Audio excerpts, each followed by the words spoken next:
Recently, Nintendo dropped an update out of nowhere about Splatoon, and it was pretty fire. Splatoon got a new updated game called Splatoon Raiders, which is meant to be a spin-off, but it's coming out exclusively for Nintendo Switch 2. And then even for Splatoon 3 fans out there that are still playing the game, there's more content on the way, with a couple new guns and maps like Urchin Underpass from Splatoon 1 coming back. And Nintendo has even kind of added their own like ranked matchmaking type of service into the game, tying those stats to certain weapons that you're using.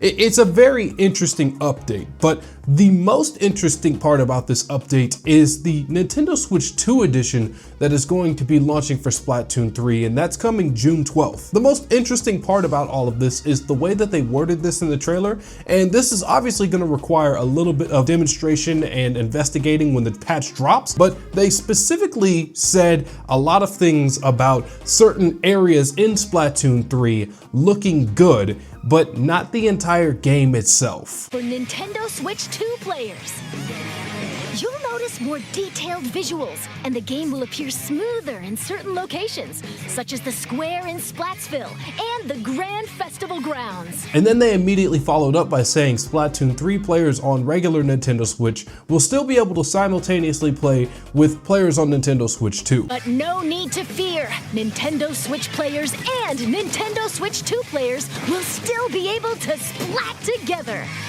While this update does signal a lot of amazing things coming to the Splatoon community and the games, this also signals, for me at least, the moving on of Nintendo Switch and the new branch into Nintendo Switch 2. And I'm interested to see how this new patch comes out and what all exactly gets changed. I really feel like the way they worded these things, the way they did in this trailer for Nintendo Switch and the Nintendo Switch 2 players, was because it's obvious that Nintendo Switch 2 can reach 120 frames per second on the console. And if you ask me, I feel like Splatoon 3 is a game that can easily reach 120 frames in all instances of the game. It's not like Call of Duty or GTA where it requires a graphically demanding system to make it run better. Nintendo Switch 1 was just, old hardware, but even then Nintendo Switch 1 had many great moments where you could reach 60 FPS and it was a smooth and thorough experience. Nintendo Switch 2 though, if it did have 120 FPS support,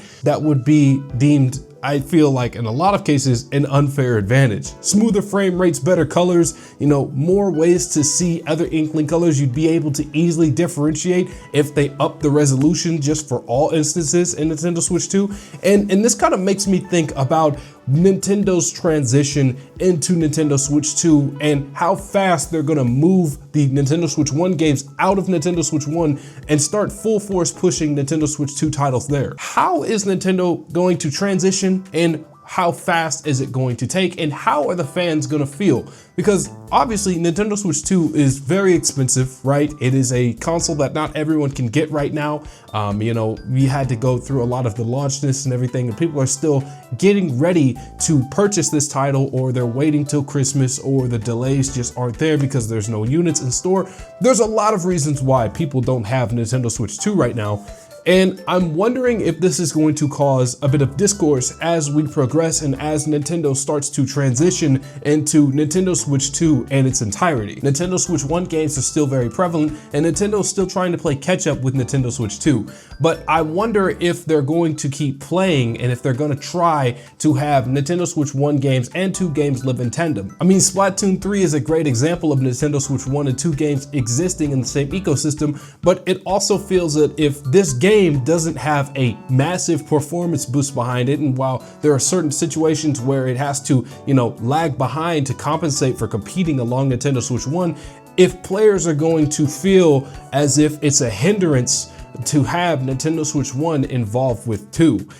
I'm interested. I don't know how people are going to feel about this opinion here, but I've just been thinking about that a lot on my personal time, and it's one thing that I constantly thought about while I was watching that trailer. This could be the end times of Nintendo Switch 1, and I feel that Nintendo wants to move away from that console because there was so much good, but a lot of bad that happened with that console, with a lot of leaks, a lot of gameplay breakages, a lot of people hacking and cheating and modding the console, and it makes sense that Nintendo wants to try and push people onto Nintendo Switch 2. That's why I feel like this new Splatoon Raiders game, while it looks great, is gonna be another big transitioning point so that when Splatoon 4 eventually does come out, because this is again just a spinoff, that Nintendo will only have that game as a Switch 2 console exclusive game, and we will start to see that the whole library of what was once Nintendo Switch 1 becomes Nintendo Switch 2. I know a lot of people are gonna be like, well, duh, it's a transition, but I've always just wondered, like, how is Nintendo gonna transition away from one of their best-selling consoles into another console that has already sold so well,